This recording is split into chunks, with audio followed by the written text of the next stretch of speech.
Good morning. It's Patrick Lovell. I think it's Thursday, January 16th, 2025, and I'm recording at 9:30 my time. So, yeah, I just feel like I'm living in my own, I don't know, sort of movie, I guess, now that we live in multiple platforms and sophisticated media. It could be my own streaming service, it could be my own television series, it could be my own podcast, it could be my own this or that. But what it is the Twilight Zone. And I'm reacting at the moment to yesterday's President Biden farewell speech, where he basically tried to translate and perform and execute President Eisenhower's legendary speech when he left his presidency in 1961, where he warned us about the incoming military industrial complex.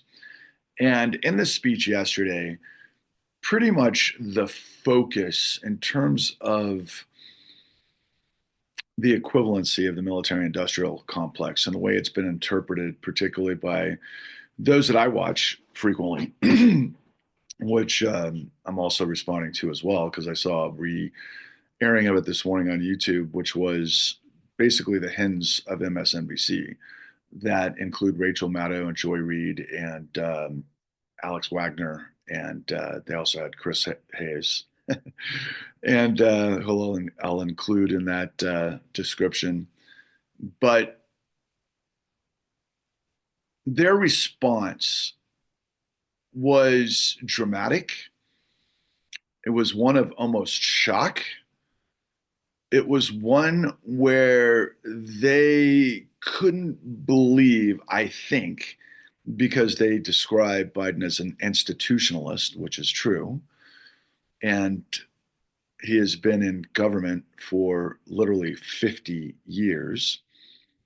And they all had some pretty important points. And I was actually shocked that Joy Reid, I thought, provided a very intriguing analysis. But what's got my craw at the moment, and what I have to speak to, is what I've been speaking to these 536 plus Truth Bomb riffs that I've recorded now for over 2.5 years, but that are an extension of what I've been on this monumental journey that goes back 14 years, in which I had made two documentaries. Well, one documentary film, one documentary series that had five. So you might call it six documentaries, in addition to a podcast that had, I believe, 21 episodes. Maybe it was 19 episodes, called The New Untouchables. And then ultimately, an initiative that my partner and I have set forth called The Clean New Deal. And I have been speaking incessantly, every day, all day, to the best of my ability, to interpret what is going on in a way that it's being presented through all of the different lenses and all the different network possibilities and the sort of nerve center, if you will, or the hive center of media, whether it's mainstream, whether it's independent media, whether it's reactionary circus that I like to call it. Um, and I try to get to the core of the problem, which is the whole point of the truth bombs, which is corruption, which I lay out diligently and with details, the revelation of the largest criminal conspiracy and cover up in history that never ended. And I use terms like oligarchy, I use terms like kleptocracy and kakatocracy, and all of these different versions of the perversion of democracy to tell you exactly what we are.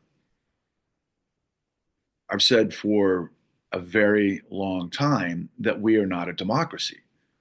I describe us as a corporate fascist state undergirded by a criminal syndicate that uses the full faith and credit of the United States to guarantee the mafiocracy that is now fueling fascism. And in Biden's sort of farewell speech, that all of the hens of MSNBC were responding to in the dramatic fashion that they did was, oh my God, he said the quiet part out loud.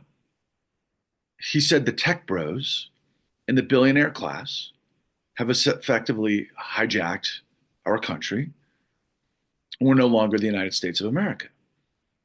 Now, collectively, they've been doing that for some time, and I've given credit where credit is due. For example, with Rachel Maddow, who I've qualified as someone who has incredible instincts, fantastic resources. She's very intelligent herself, and she tells and spins a magnificent yarn for the stories that she's being green lit to be able to tell.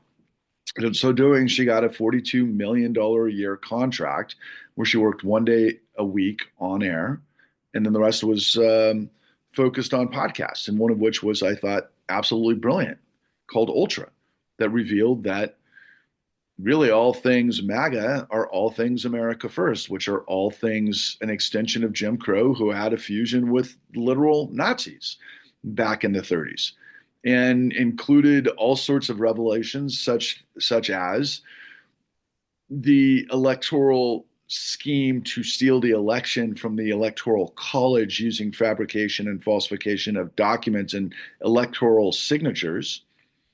Wasn't the first time in history that happened.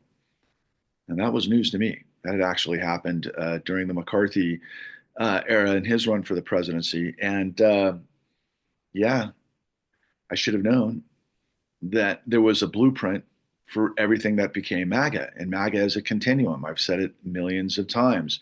MAGA is a continuum that really, I guess, starts from the Confederacy, that goes into, after the Civil War, into Jim Crow.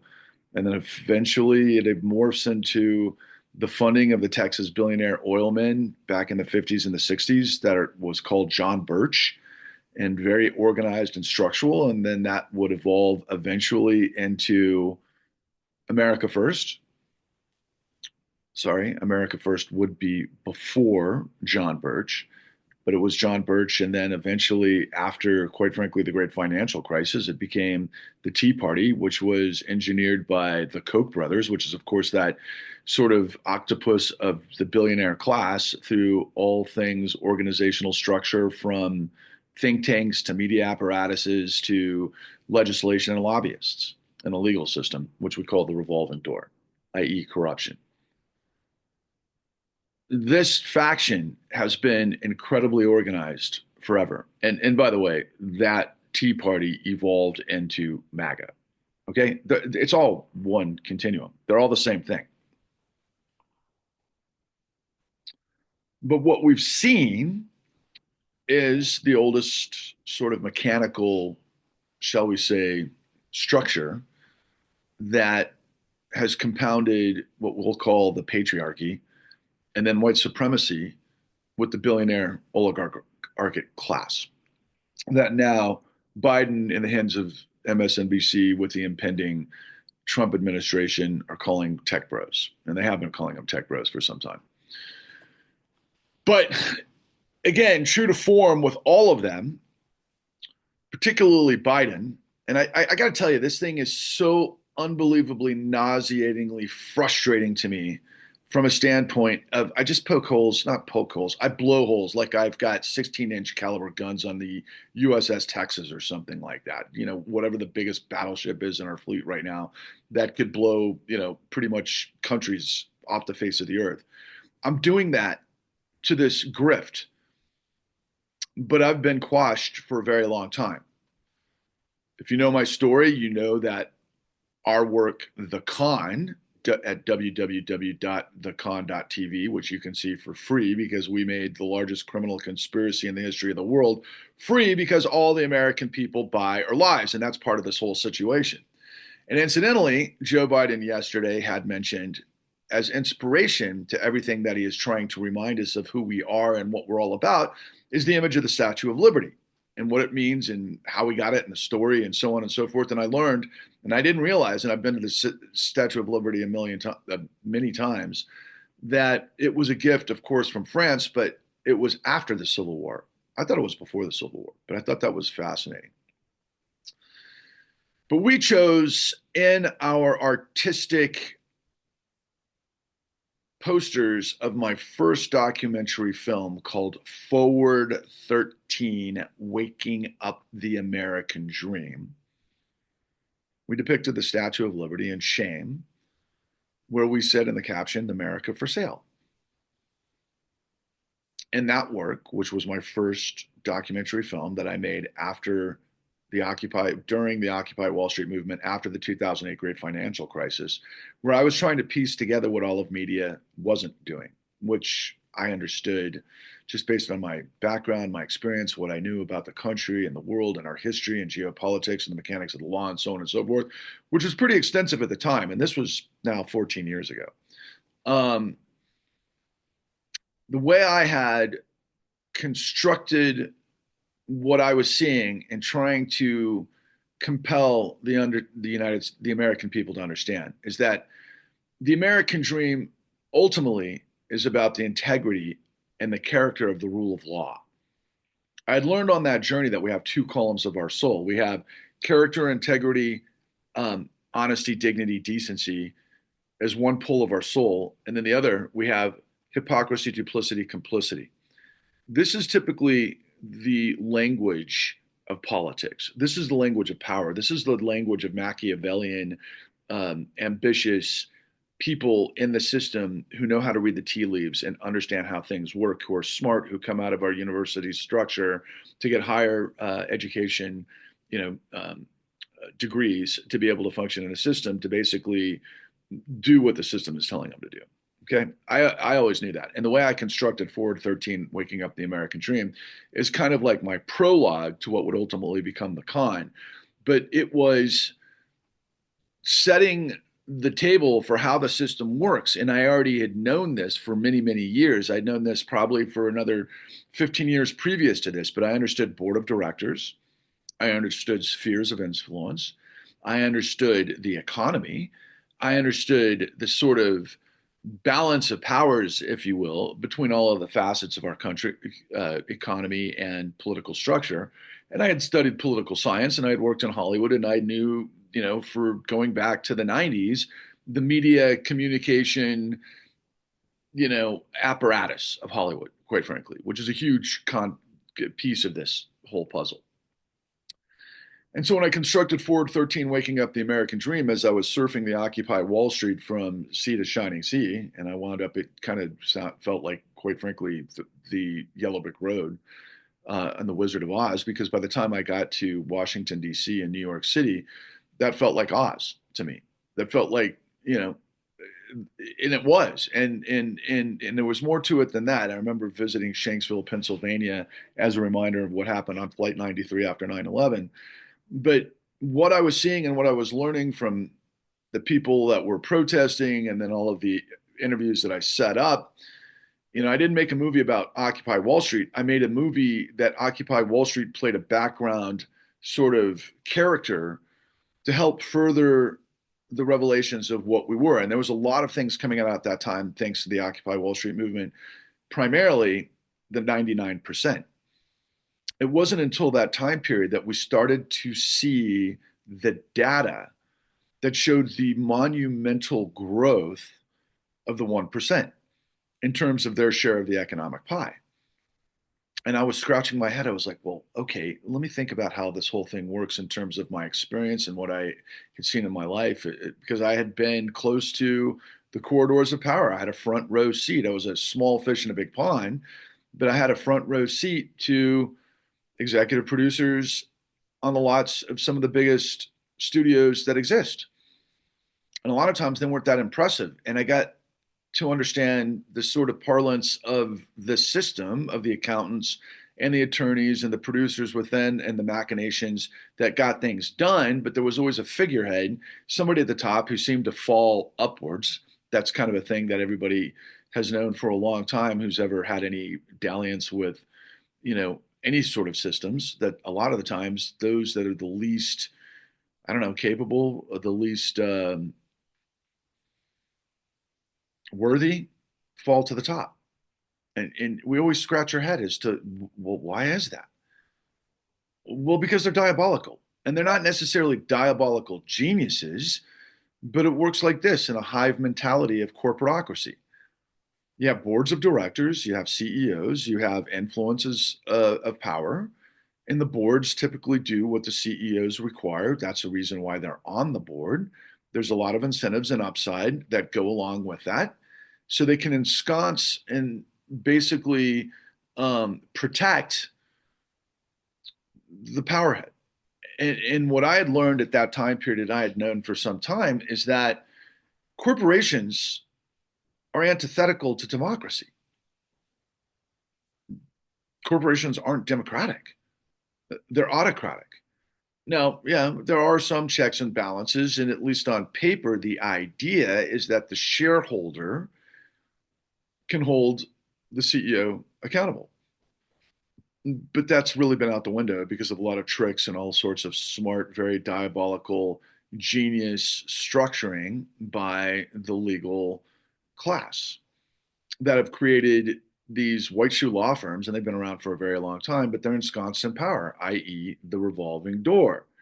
And what I had learned at that time period was that I began to see the root of the problem, which was corruption. But to understand corruption, you have to understand A, the system, and B, who did what, when, and how to be able to prove corruption, which requires incredible amount of discovery, which creates incredible amount of investigation, which leads to thousands of hours of understanding the subject that you're looking into, that requires, quite frankly, millions of dollars of resources. And media at one point in our existence was that. And there was accountability because in our country, we, for most of my lifetime, did have character. Now, there was certainly examples that would prove otherwise, but the nature of most of our scenario was that it felt to me that those that were the most capable, and I'm going to contradict what I said about CEOs earlier, but at least this is what I thought. Those that were most capable in our society, those who could, were the most dynamic, that understood the systems, that earned their way to the top and had character and could understand how to guide the ship through stormy times, sort of thing, would evolve to the highest levels of politics, whether they evolve into the Senate and Congress or they become, judges and everybody else. And they're all accountable. And there's all ways, shape, form, manner, shape or form of how these people would be accountable. And I always thought to myself, because my father was one of them, is one of them. He's retired, but he's not passed away. But it was about as much the gold standard as anybody I've ever experienced, which set the tonality for my life. You play by the rules, you do things the right way, otherwise you're held accountable. And I've seen throughout my life, and I go back to the 70s when I grew up, and the 80s and the 90s and so on and so forth. I've seen white collar crime throughout all those decades, and there was accountability to a certain extent.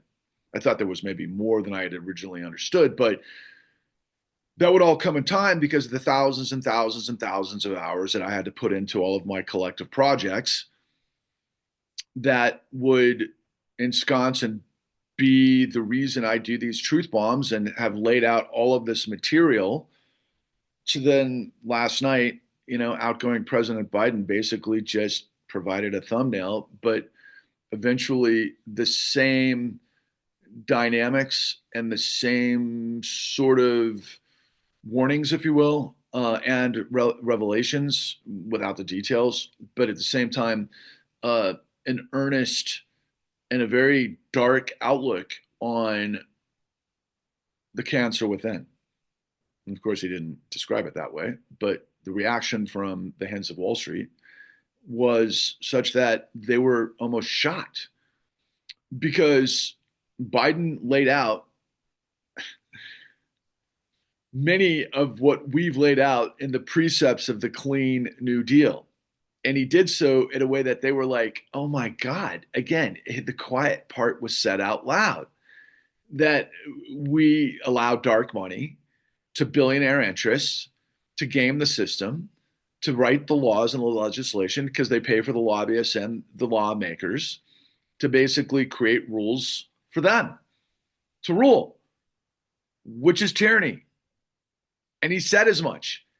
And he also said that it's incumbent upon the American people, the citizen, to be the torch of liberty and justice for all, to respond to this incredible threat to our system.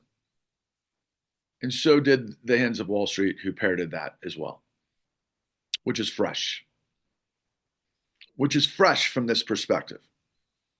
First and foremost, in my truth bombs, and I encourage you to go through them all, I've been going after Elon Musk for about a year for all sorts of things and various reasons and rationale, but primarily because I realized that Elon purchased X under nefarious sort of scenarios. And by the way, the SEC is suing Elon Musk right now, which is amazing, and another sort of example of how ridiculous all of this is from the standpoint that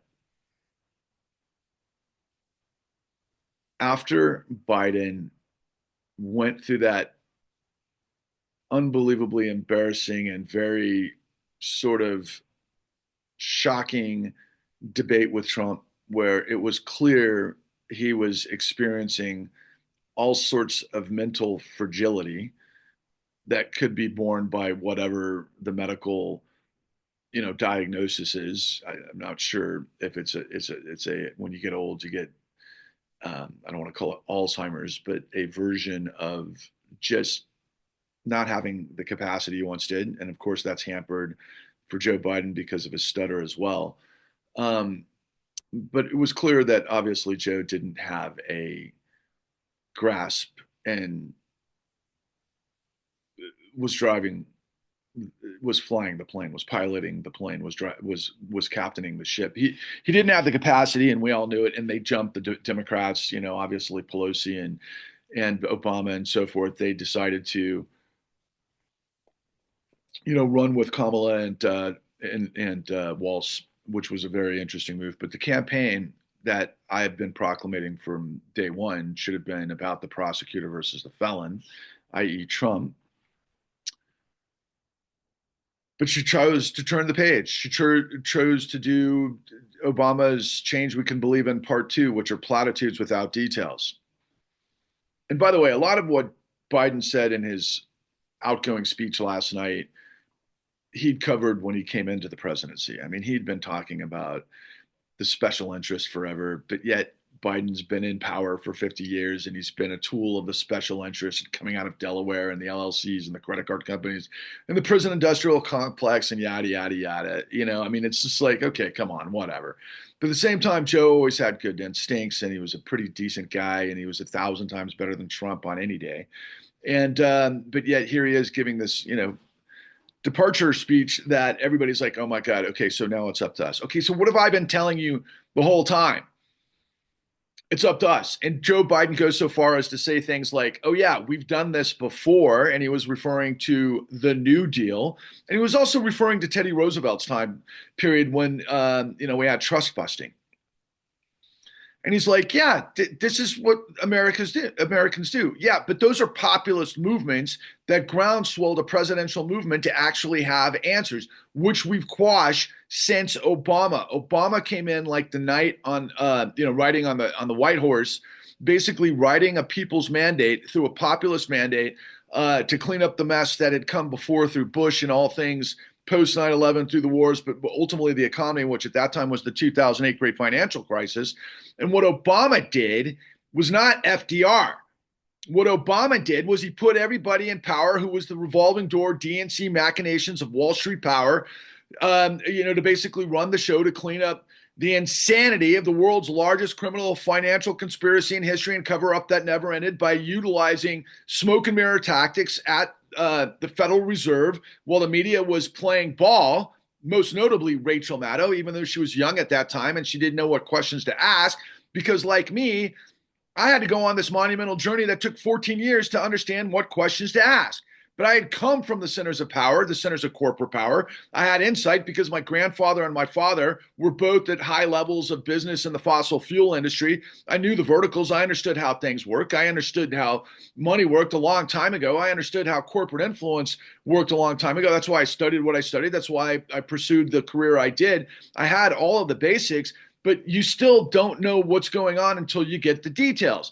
And it wasn't until I went on this incredible odyssey, starting with Forward 13, Waking Up the American Dream, my first documentary film, that would lead then to The Con, which was ultimately the blueprint for how this whole thing works. Because I met the greatest criminologist, the Michael Jordan of criminology in the history of the United States, that's up there with Ferdinand Pecora. And if you know my truth bomb riffs, you know who Ferdinand Pecora is, but I'll just save that for later. Well, maybe I'll mention something about that. But the bottom line is, I met William K. Black, and William K. Black was the top guy at the Office of Thrift Supervision during the savings and loan crisis that put over 1,000 white-collar executives in prison, 1,700 to be exact, for something that was a blueprint for what would ultimately become the great financial crisis. He put 1,700 white-collar executives in prison for a crime that was 180th the size of what the great financial crisis would be. And then ultimately, we didn't do that during the Obama administration because of corruption. And that gave the opportunity for those on the right that have been there since the Civil War and beyond to understand how to exploit the system for white people that were pissed off through the Tea Party that became MAGA that ultimately put Trump as their face. And last night, Biden was basically saying Trump is just a small piece of this. What have I been saying the whole time? It's the network of the billionaire hives and the billionaire apparatuses and so on and so forth that have absolute control, that have hijacked our democracy. And no, this didn't just happen. We've been living with this reality since at least 2009, okay? Now, I mean, you could argue that it's been going on the whole time. Okay, but to what degree? It went on overdrive, and it was the death knell end of the so-called democracy and accountability and all of the rest of it that, we once had because of character and the law and all of the other. But that all went out the window because of what I'm telling you. Because there is literally one bullet point. There's one, like the top of a nail, right? That you got to hammer, that Biden in the hands of Wall Street, or excuse me, MSNBC, and everybody from the New York Times to the Washington Post, all the way through this before they got bought out by the billionaires. And by the way, the New York Times had been billionaire family for its entire existence. Well, they've gotten the billions over the course of the time that they've had it. But the bottom line is that, no, we didn't have Bezos owning the Washington Post until like 6-7 years ago. Maybe it was even slightly longer than that, or Patrick Young, or however pronounce his name, at the LA Times, and so on and so forth. But I got to tell you, we've had private equity and hedge funds buy all of print media for the last 20 years, for example. Okay. And so Biden said last night, oh yeah, the truth is being completely destroyed because of social media. And that was kind of the focus of the tech bro billionaire class, which is where their focus is. And no, they are a consequence of what I'm telling you. Because after the great financial crisis, as I've demonstrated over and over and over, the Federal Reserve had 98 secret meetings behind the scenes where Timothy Geithner, Ben Bernanke, Hank Paulson, and then later, that was the time period where ultimately, because that's the Timothy Geithner came in and replaced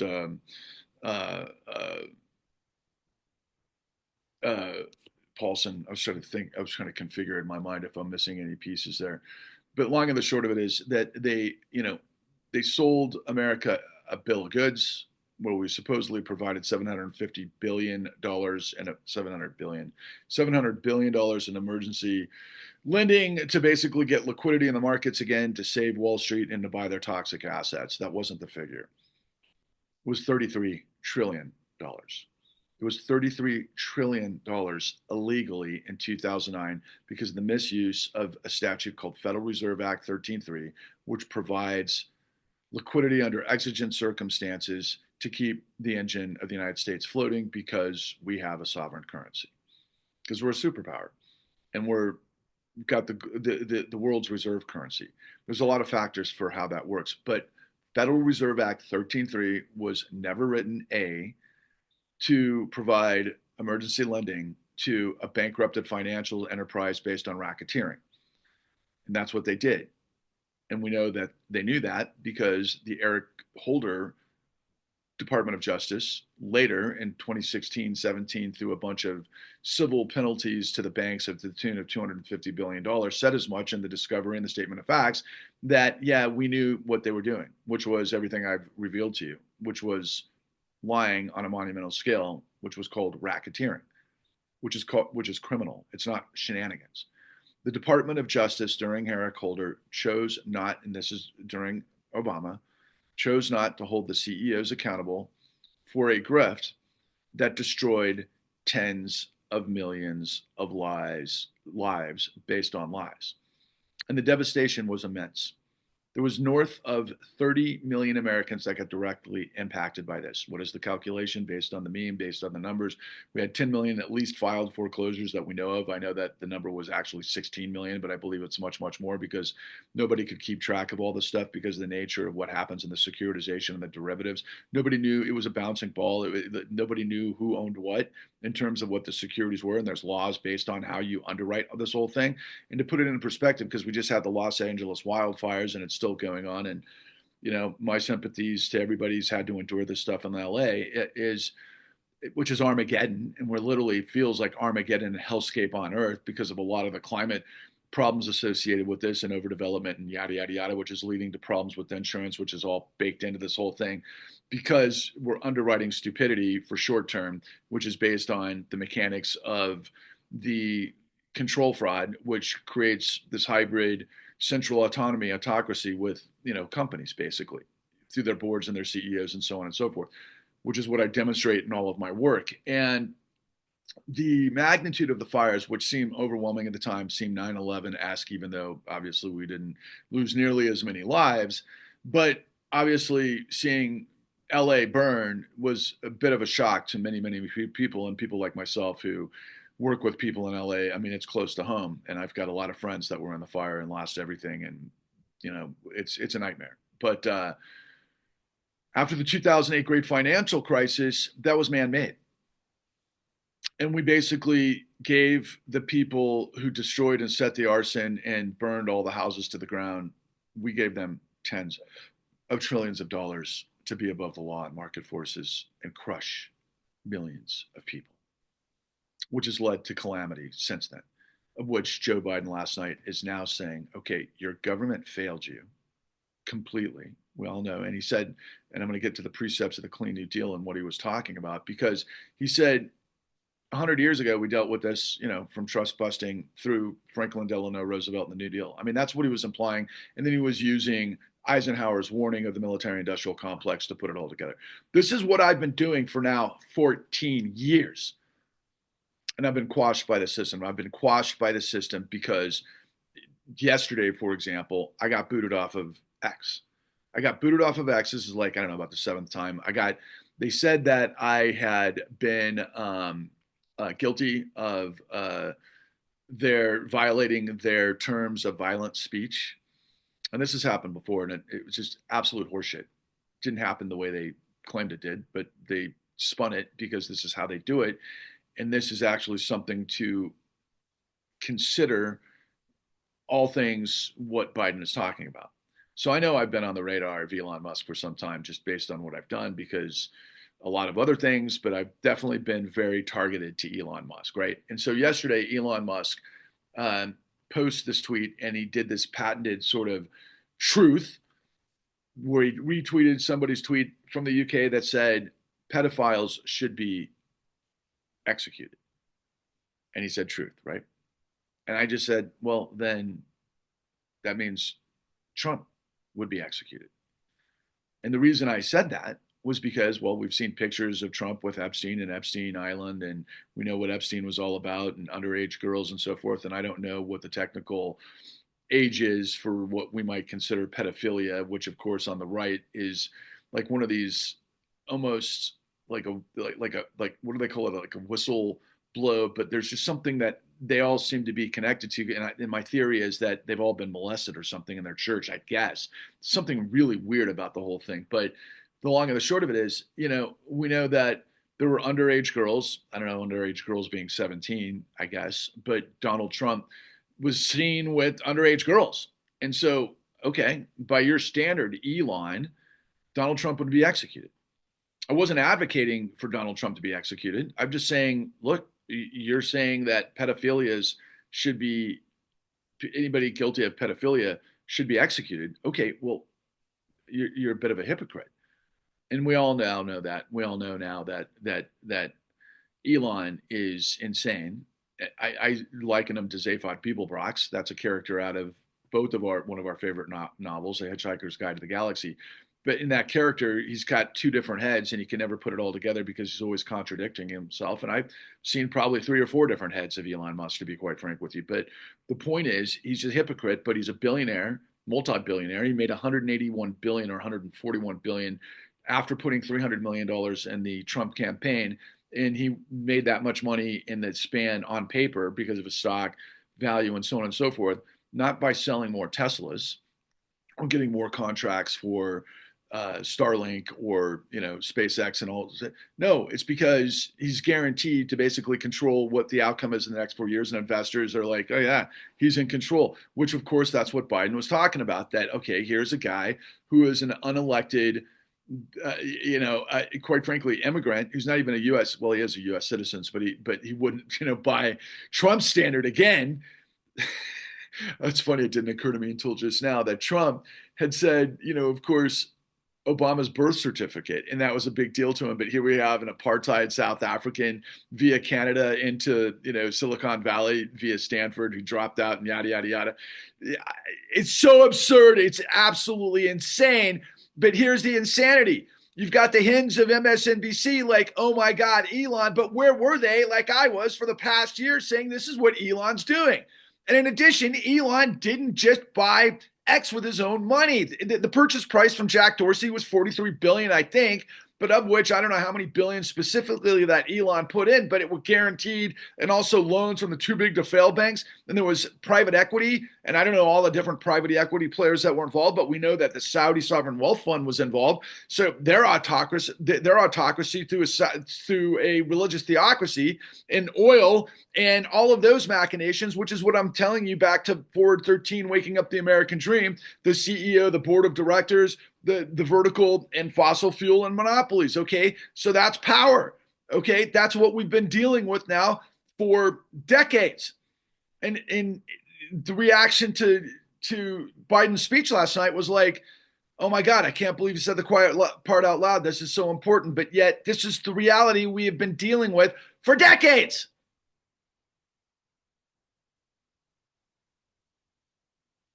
And what do they all miss? And why do they all miss it? Remember, I prefaced Eric Holder a little while ago with Federal Reserve Act 13.3 vis-a-vis what happened in 2009, where we didn't spend $700 billion to bail out the toxic assets and the criminality and the global racketeering of our financial system. No, we provided $33 trillion. That was just the beginning. Then we provided another 16 trillion. Sorry, that's $49 trillion by 2016 by purchasing toxic assets that were created illegally through this racketeering enterprise that I show you at the con, www.thecon.tv. And then I followed up with all of the details in our podcast, The New Untouchables, which reveals that in the statutes itself, and I put this on our website at www.thecleannewdeal.org, where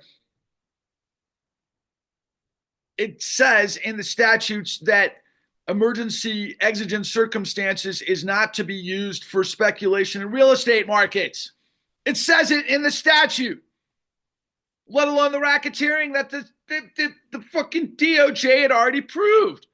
And they come out with this like smoke and mirrors song and dance where it's like, it reminds me of that brilliant, and I'll say it out loud, Weinstein production of Chicago, right? Give him the old razzle dazzle where, that was the whole point. It just you confuse everybody. And my dad taught me this a long time ago because he was an executive and he's a professional and he's one of the most honest ones. I guess maybe the only honest one. And that's why I am the way I am, quite frankly. But he had this statue in his office of this magistrate or this barrister, sorry, he had like the robes on and the wig, and he had, he looked like, obviously an officer of the court, and it said on the base of the statue, it said, if you can't dazzle them with brilliance, baffle them with bullshit. Yeah, we've known about this kind of stuff for fucking decades. And, you know, Biden's been a part of it for decades through all of the stuff that I prefaced before. But here he's warning us about something I've been warning you, not warning you, giving you the reality of stuff that brings it all together. And you can see thumbnails of all of the stuff and hints everywhere else. So, for example, Rachel Maddow spent an exorbitant amount of time going into the electoral certification falsification records that she used to do a criminal referral to the Department of Justice, which was Merrick Garland, about Donald Trump trying to steal the Electoral College. And so she understood that, yeah, there's a technique that you can falsify signatures to steal things. And then ultimately, the sum total of the government's cases against Donald Trump as he was running over the course of last year that Merrick Garland basically kneecapped. And of course, what we saw with Judge Eileen Cannon. But the sum total of this entirety was simply that Donald Trump defrauded the United States using deceptive acts and practices, using falsification of all sorts of business records, and everything that he did, including the 34 felony convictions that, of course, Judge Mershon supposedly says stays on the, that can't be expunged, but at the same time, he's not going to face any penalties. So what's that worth? But the long and the short of it is, this is what Jack Smith was involved with. This is what Fonnie Willis was involved with. This is what Letitia James did in New York. This is what, all of the American people should have been like, oh my God. And same with the hens of Wall Street, hens of MSNBC should have put all of this together. But of course they couldn't, because they're hedged, because they cannot tell you the same story that I'm telling you.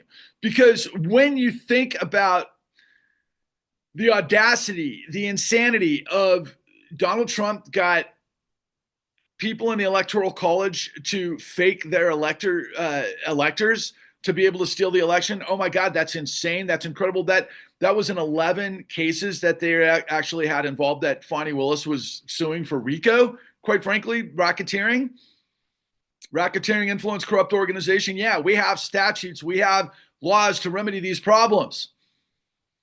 Oh, yeah, by the way, Rudolph Giuliani was the guy that actually was the godfather of all of those, going back to the 70s and everything that was going on with the kingpins of New York, which were the heavy five families of the mob at that time. But guys, Rachel Maddow is like her patented breathing heavily and sigh and rolling the eyes and the big, doe eyes and all of those things that she brings to the kind of,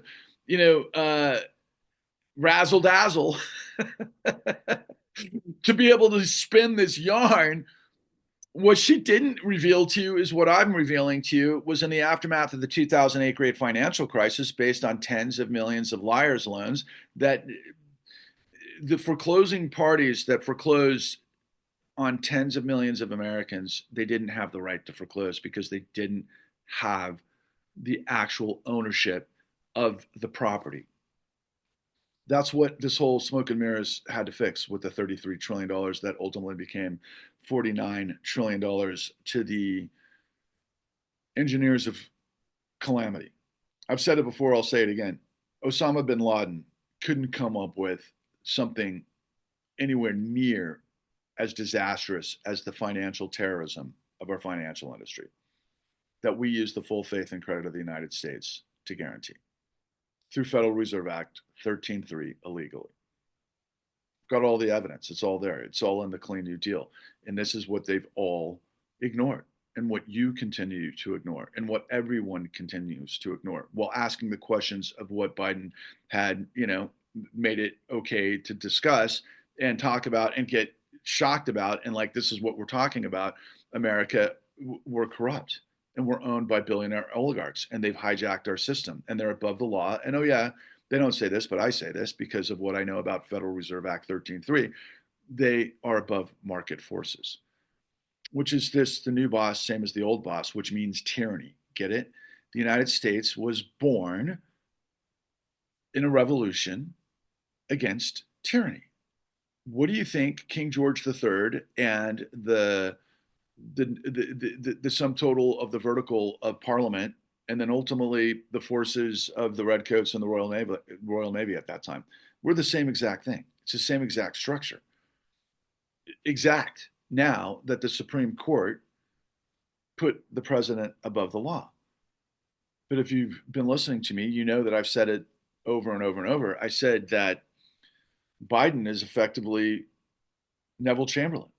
I mean, do you remember the shocking pictures of Biden after everything that we've seen post insurrection and all things Trump and this insane campaign and all of the rest of it? Literally shake hands in the Oval Office with Donald Trump.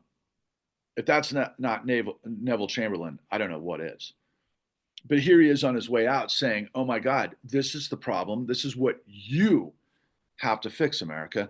This is what you have to do. Our history of our country did it. But I'm telling you, as the outgoing president, as a guy who's old and, has all sorts of things, I'm going to sail off into the sunset, whatever. I'm just going to tell you some kind of small snippet of the truth, and I'm going to let everybody else talk on my behalf. And that's what's hopefully going to become a bulwark against, to create the resistance to fight all things Trump, right?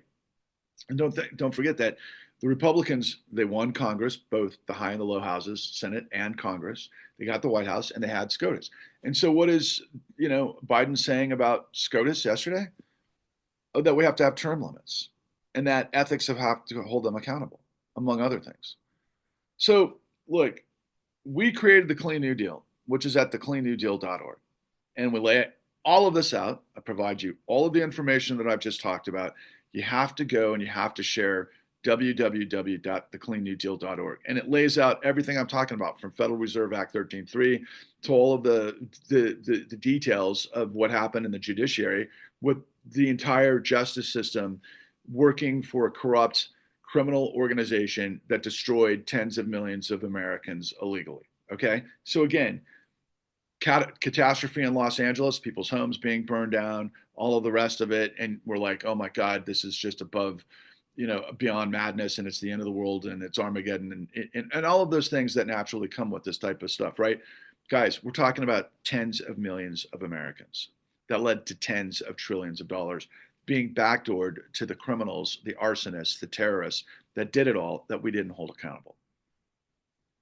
And so that's on the campaign stump, as Kamala could have been the prosecutor in doing what I'm doing now. But the powers that be, i.e. the puppet masters of the revolving door that have an exorbitant influence in the DNC, chose not to, leading to Biden's exit speech. If Biden would have, basically put the Statue of Liberty flag in the middle of this a year ago, 2 years ago, done what I'm doing, there's a chance we wouldn't be in this situation. I would think that if everybody got behind it and understood what was going on and the truth, but they couldn't do this without the truth of what I'm revealing. So on the campaign trail, for example, when I saw Tim Walz get chosen again, that whole thing in its own right was satire beyond comprehension. And it was also incredibly Machiavellian from Eric Holder, the former Department of Justice AG, who became the point person for the DNC to choose who Kamala's running mate was going to be. And he chose Tim Walz, an Oshak's good guy from Minnesota, who became the governor, who was really progressive, but he had all the right stuff, right? He was a high school teacher. He was in the National Guard. He was a football coach of a state championship team. For somebody like myself, I love the guy, right? Now, I'm not a hunter. I'm hunting bad guys and corruption. That's a different story. But, I can get my meat, and I am a meat eater at the grocery store. I just don't enjoy killing animals. It's just not my thing. But obviously, that spoke to a lot of people with his plaid shirt on and everything else. But he was a progressive, really. And I had wanted all of us to ask these questions to Tim Walz because he was a history teacher. I wanted us to have him respond to this on a stump where we had, proposed this question to him. Hey, Tim, in all of your years of teaching high school students American history, did you ever teach them that the whole purpose of the American Revolution and the Civil War and our war on fascism and civil rights and so forth was to create a system in which a tiny percentage of our citizens could become billionaires with unbelievable exorbitant privilege to be above the law and market forces. Why or why not? And all of us could, think to ourselves that Tim would never answer that question because he'd have to reveal everything that I'm talking about, which is the whole point. Because Kamala was trying to turn the page. She wanted to etch a sketch the last 14 years. She was acting as if she was going through a divorce and it's a breakup and everybody could relate to it. And let's get rid of this guy who's this face of, Me Too and everything else, i.e. Trump. And let's just move on. We can do this, hope and joy or joy. There's hope and change we can believe in. Platitudes. Don't worry about the details. The professionals will take care of business. Meanwhile, they ignored everything I'm telling you to get to this point last night of what, Biden basically reiterated and through his own platitudes, it said everything I'm giving to you with details. And so because of those questions to Tim Walz, it alludes and it builds to what I call the four questions, which is ironic and interesting because I really build this entire Clean New Deal Odyssey based on what I consider Exodus, the story of Moses, right? Breaking out of bondage and slavery from the Pharaoh to create liberty and justice for the flock to get to the promised land. That's history. That's 5,000 years old. That's Moses. That's the story of Exodus, which led to not Deuteronomy. It would have been Leviticus, right? Maybe it was Deuteronomy because of just the nature of the structure of society and the law, quite frankly. That's the whole point of the 10 Commandments, minus the first four, which are all about, the deity, but the rest is common sense, right? In terms of society. And here we are in 2025, where it's like, okay, well, if we're a democracy, right, then the four questions have to be, well, then what is qualified immunity? Why do police have the ability to shoot and kill without having to justify why they shot and killed? Why do they have immunity for that, first and foremost? What about judicial immunity, which then, of course, leads to presidential immunity? So if you've got immunity for the guns and the judges and the CEO, how does that give us liberty and justice for all based on the integrity of law? Anybody want to tell me how that works? Well, because it's a facade. It's centralized power. It's the Politburo. You could call it communism. It's corporate fascism. I mean, it's communism by way of Stalin. That's what Stalin did. That was the Politburo, okay? And yeah, you throw in corporations and those billionaires who control the whole freaking means of production and the outcome and the tax structure and everything else. And that's what we're calling oligarchs now. They're fiefdom. That's tyranny. That's aristocracy 101. That's the history of the world. That's really the 17th century that gave birth to all of these revolutions. The American Revolution, most importantly, to me, which of course our French friends, our brothers and sisters in France that went through their own liberty, fraternity, and what is the third pillar? That led to the French Revolution, the bloody revolution, and the insanity of the Bastille and all things that would give birth, of course, to the Statue of Liberty. And God bless you, France. Thanks, man. And then, of course, you lost it to Napoleon and everything that came after that. This is the story of history, guys. But so those are the three questions. But then the fourth question is then, okay, so what is the purpose of the Electoral College? Well, it's all the perverse lie that, those who go into this whole thing about how America has never been what it says it's supposed to be, that it's always been about the 3/5 statute. It's always been about the white man having all of the power and so on and so forth. And I've talked about this at length about LBJ saying if you can convince the lowest rung white guy that he's highest on the ladder than the highest rung black guy, you can pick his pockets all day. All of that is a continuum, okay? America first, John Birch, Jim Crow, I think I already said, and then of course America first all the way through the Tea Party and MAGA. Okay, so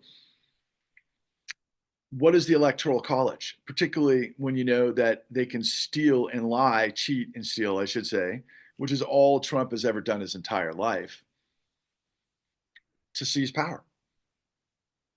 See, Trump isn't the catalyst for this. Trump is the consequence of this. He's the ultimate expression. He's the red carpet reflection. Because when I told you that the United States government, over the course of the last 2 years, even though Merrick Garland, the Attorney General of the United States, had basically, tied Jack Smith's shoelaces or loafers together, and loafers don't have shoelaces, but you get the drift. He basically made it impossible to get all of these things moving in the right direction. Not to mention, how in the world did the case wind up because of Fort? I guess because of West Palm Beach, because of what happened with them seizing the documents that Trump took down to Mar-a-Lago, and that where Judge Eileen Cannon. I mean, can that all be coincidence? Is that just, oh my God, they had this thing planned all in advance. But it's the perversion of the minority. We kept hearing all of the MAGAs say we're not a democracy, we're a republic. Republic. What they're talking about is ruled by the minority. And then last night in Biden's exit speech, he's saying, okay, well, you got to get rid of judicial immunity, and you've got to have them have, they have to have term limits, and ultimately, it all comes from dark money, right? This corruption, this techno bro, feudalism, if you will. That's what Yanis Varoufakis calls it, techno feudalism. But the hens of MSNBC call it techno bros. And this is the new military industrial complex. Yeah, but it's part of a continuum, and the financial complex is what created all of this stuff because of what I'm telling you, because of Federal Reserve Act 13.3. It's all a lie. It's a facade. It's a con. That's why we called it The Con, www.thecon.tv, which led to me going on this incredible odyssey and this crusade and this exodus from corruption to get to the Clean New Deal and the precepts of the Clean New Deal based on what I asked you with the configuration of the Rubik's Cube. And that's what this is, the Rubik's Cube, putting all the sides together. And so the first precept of the Clean New Deal is we have to create a new Glass-Steagall. We have to make it once again illegal for the financial system to gamble with other people's money for modern executive compensation, to create mammoth racketeering fraud schemes that are guaranteed by the full faith and credit of the United States. Is that hard to understand? Where does it say anywhere in the Constitution, the Bill of Rights, or the statutes of anything the United States has ever done? Where does it say, even in Dodd-Frank, where does it say that it's okay for massive racketeering to blow up the economy and we provide emergency funding from the full faith and credit of the United States? Where does it say that? It doesn't. And nobody's asked the question, and nobody's ever gotten there in media because they're all liars, because they all work for the system. I'm telling you right now, you have to believe me. This is what it's all about. And the second precept of the Clean New Deal is you got to get rid of dark money. Yeah, that's what Biden just said. That's what creates legalized corruption. That creates the revolving door. That creates the hypocrisy of the perversion of the inverse of power, which is ruled by the few, which is tyranny through oligarchy.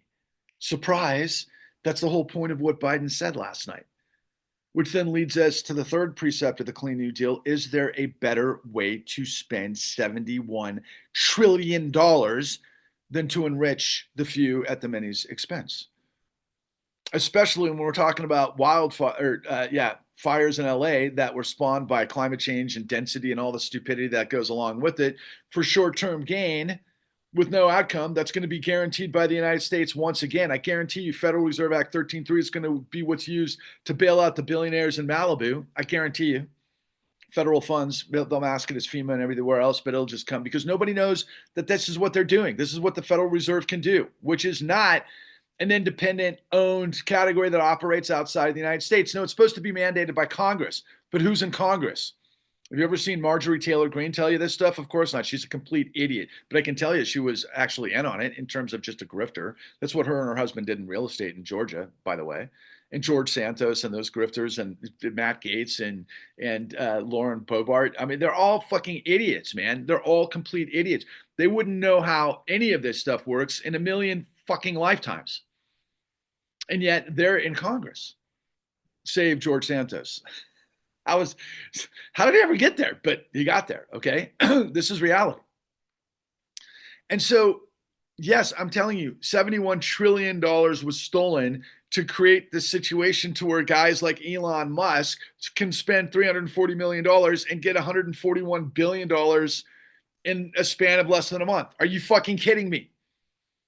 How was the Department of Justice and the FBI not up the ass of Elon Musk 6 months ago? I was calling for it. How wasn't Biden declaring war on the Supreme Court of the United States because they made the president who was in charge of the insurrection that Jack Smith said, oh yeah, we had all the evidence to frag this guy, but of course Merrick Garland wouldn't let us do it.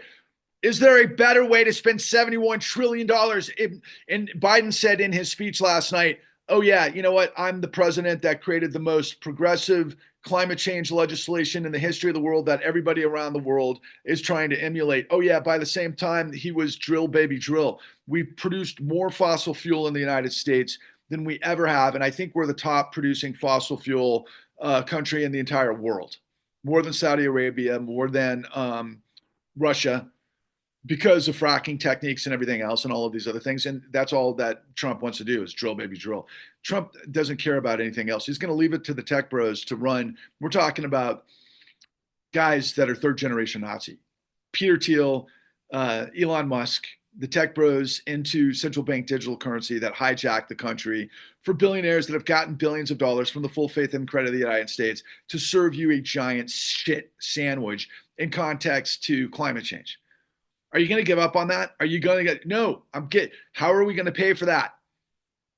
We're going to have a people movement that is going to be a soft pedal revolution using the institutions that we have left, because there's still some of the institutions that could do this if we could just get the power. Otherwise, it has to be a revolution. But that's what Biden is saying, is that we've done this before. My God, how do you not know this? We've done this with trust busting, but Teddy Roosevelt didn't ride on his, what do they call him back, when they were in Cuba? What do they call they were like these hero riders. Anyway, he was kind of an expression of it, but there were populist movements all over the country that were dealing with all of the same things that I'm talking about. And quite frankly, last night, Biden also referenced this 1936 speech of Franklin Delano Roosevelt in Madison Square Garden, where he said the same thing. He's like, the same forces of evil and Machiavellian deception that controls by looting everybody else are the same forces that are trying to take over now. And I welcome their hate because I am their enemy, because he had the character and the courage to do that. And he won. And thank God he did, because that gave us the opportunity to defeat Hitler and yada, yada, yada. And trust me, FDR wasn't perfect. But is there a better way to spend $71 trillion? How are we going to find the money? Guys, we can digitize money into thin air. As long as you have the productive capacity to control the inflation and the money goes to the right places, you can grow the middle class. And there's all sorts of policies. They're going to have to reconfigure what took place over the last 40 years in terms of neoliberalism that created Obama, quite frankly, that shepherded this whole situation to give us a world of billionaire oligarchs. And they're destroying us all. And they're going to destroy us further. But we're not going to be able to do anything until we get a movement of millions of Americans. We have to have millions of Americans that are championing the Clean New Deal, and quite frankly, Patrick Lovell, who has all the answers. Yeah, I have all the answers. The other day on X, some woman said, hey, I'll sit back and I'll just watch you go do it because you've got all the answers. My response to her and everybody like her is that that's exactly what the oligarch class has bet the world you would do. Just like the hijackers on 9/11, who knew that those sitting in first class were not going to challenge them, even as they saw the Twin Towers coming into view. No, that's not what happens in the world where people, what we're up against are organized forces of theft, deception, hatred, the old forces of evil. Yeah, the greatest trick the devil ever played was to convince the world he didn't exist. This is it in a nutshell. When absolute power Absolute power corrupts absolutely. When a group of men discover plunder, they create a legal code to glorify or authorize it and a moral code to glorify it. Yeah, I've got all the answers, but I need millions of you to wake the fuck up. I need millions of you to spread my message, to wrap your head around the Clean New Deal, to go watch the con at www.thecon.tv, to check out the new Untouchables. I've got all the answers that MSNBC cannot provide you, that they'll never do. They never have done, because if they do, they've got to prove that they will show their cards that they were complicit in everything that I'm telling you. Okay? And yeah, they're going to approach it like a woke sort of scenario where it's like, oh my God, can you see Pam Bondi as a threat to all things, and Matt Gaetz and, or what's his name, the guy that Secretary Hegseth, Pete Hegseth, and all of this monstrous stupidity and people that have subhuman, quite frankly, that we're going to put in the cabinet to control all this stuff, not to mention the Secretary of Interior and Energy and all of these other guys that are in on it because of the revolving door, because of dark money and corruption and evil that continue to. We're going into the trade centers and you're sitting on the plane on your ass. You got to get up and you've got to work with me to get control because of what I'm laying out in the Clean New Deal and the precepts of the Clean New Deal. So is there a better way to spend $71 trillion than on this corruption that is destroying us and killing us? Oh yeah, there is. And there's so many answers and there's so many smart people out there that we can tap into that can turn the tables on this. But then we have got to get rid of qualified immunity, judicial immunity, presidential immunity, and we've got to put 13 justices on the Supreme Court. And yeah, not only do we have to have ethics standards, we have to have legal standards. We cannot have judicial immunity. We have seen so much corruption with the justices of the Supreme Court, with Alito, with Clarence Thomas, oh my God, why can't I think of Chief Justice? I'm going to say Warren. Oh my God, I can't, but he's just right on the tip of my tongue, and I see his picture in my head. And I'm not going to go search for the answer online. I've been talking for who knows how long. I mean, this stuff's insane. But you have to get 13 judges in the short term, and we have to ultimately hold justices accountable for corruption. And quite frankly, that goes for all of the appellate court judges and all of the, quite frankly, AGs in the system too that played by the corrupt rules, including Pam Bondi. Here's the thing about Pam Bondi that nobody's talking about. Rachel Maddow wants to talk about all of her glorified positions to protect Trump and the insurrection at the behest of people and all the gains of I don't know, marriage equality or trans and yada, yada, yada. Okay, yeah, there's that. Pam Bondi was the point person on burying millions of Floridians, or at least hundreds of thousands, if not millions of Floridians, based on what I'm talking about. Yeah, and it's worse than you can possibly imagine. And again, it's all at www.thecleannewdeal.org. And then ultimately, I do have to add the term limits. But Biden did say something that I thought we should add to the Clean New Deal, quite frankly, in terms of the precepts. Congress can no longer practice an insider trading and profit from legislation that they write. And we saw that with Nancy Pelosi and all of the other senior leadership of Democrats, and of course, all of the Republicans. My God, the woman who is the senator from Georgia's husband was the president of the New York Stock Exchange, and they're involved with what's known as ICE, which was the next version of robo-signing, and it's ugly. Oh my God, it's ugly. The fraud is insane. The criminality is insane. It's the criminals in suits with no shame. So I'm going to close it up, man. Yeah, Squid Game. I'm watching Squid Game.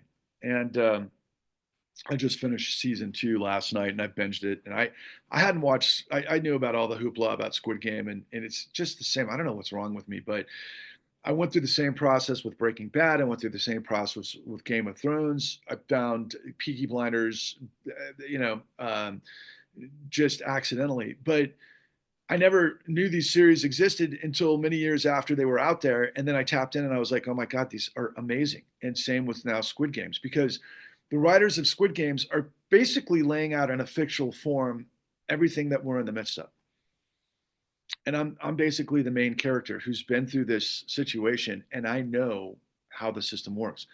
I have unmasked who is controlling the game. I know how the game works.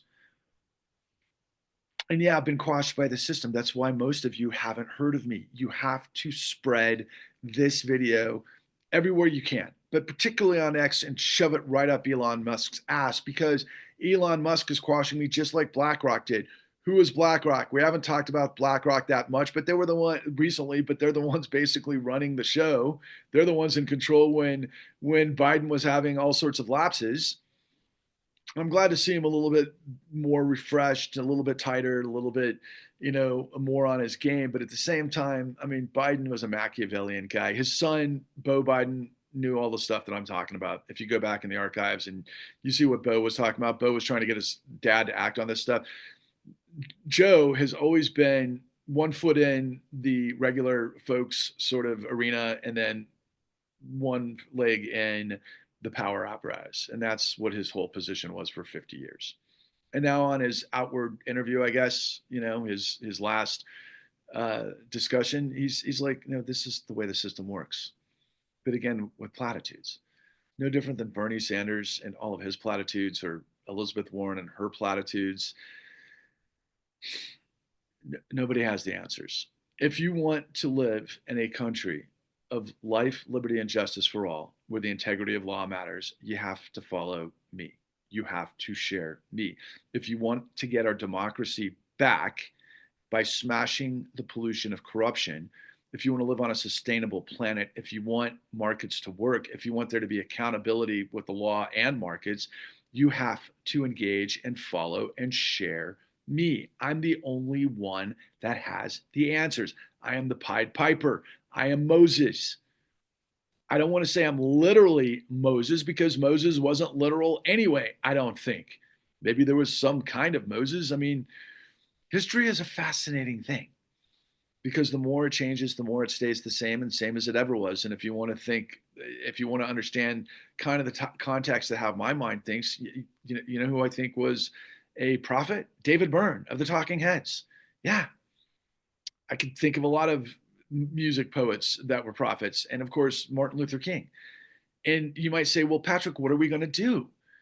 Well, we've got to create a flash mob appearance where millions of us show up on the National Mall.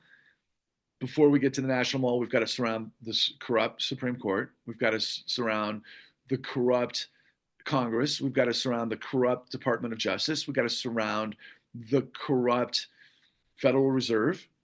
Nobody ever talks about the Federal Reserve, not en masse. We've got to demonstrate that we have all these answers. Millions of people have got to show up, and then we can march in unison in the new civil rights to the National Mall, where I will deliver all of the details in a very, very, very intriguing and compelling and entertaining way, because I am a producer. You can spread my name as the producer. I hate to call this out. I am John Galt, even though I hated Atlas Shrugged. I like Fountainhead. I'd rather be referred to as who was the character in the Fountainhead? It'll come to me in a second, because I'm all over the map at the moment. But yeah, it is about the vision. It is about putting it all together. It is about credibility and character and integrity and everything else. If you want that world, if you, me, and everybody you see who isn't a Nazi, who believes in dignity and integrity and honesty and decency, if we rise in unity with the Clean New Deal and the truths of what I'm talking about, we will purge the misery of tyranny. And that is our destiny, which is the Clean New Deal. Because when you live in truth, you live in light. When you live a lie, you're depraved. Look around. The depravity is in every direction. When you have the truth, you're bulletproof. When you live a lie, inside you die. Stop buying lies. Stop lying. And that, quite frankly, is the universal truth. Because light overcomes darkness with the power of the supernova. That is what you have to be. You have to be a warrior for justice and liberty by dropping all of the other facade. Because nobody is telling you that $71 trillion was stolen to destroy everything we spent 248 years accomplishing. And it is up to us. We didn't fight in the Revolutionary War. We didn't fight in the Civil War. We didn't fight in World War II. We didn't go to Selma, nor did we go to the March on Washington. We have to do that, and we have to do that now. My name is Patrick Lovell. I am the producer. I have the $71 trillion truth, and I have all the answers. www.thecon.tv, the new untouchables, and thecleannewdeal.org. It's all there. It's all there. Everybody else is lying, or they don't know, and they're stupid. Don't be stupid. I'm the guy in Squid Game who knows how the game works. I know how to win this game. If you want to win this game for liberty and justice for all, and if you want to defeat fascism and the misery of tyranny, you have to join me. Onwards and upwards.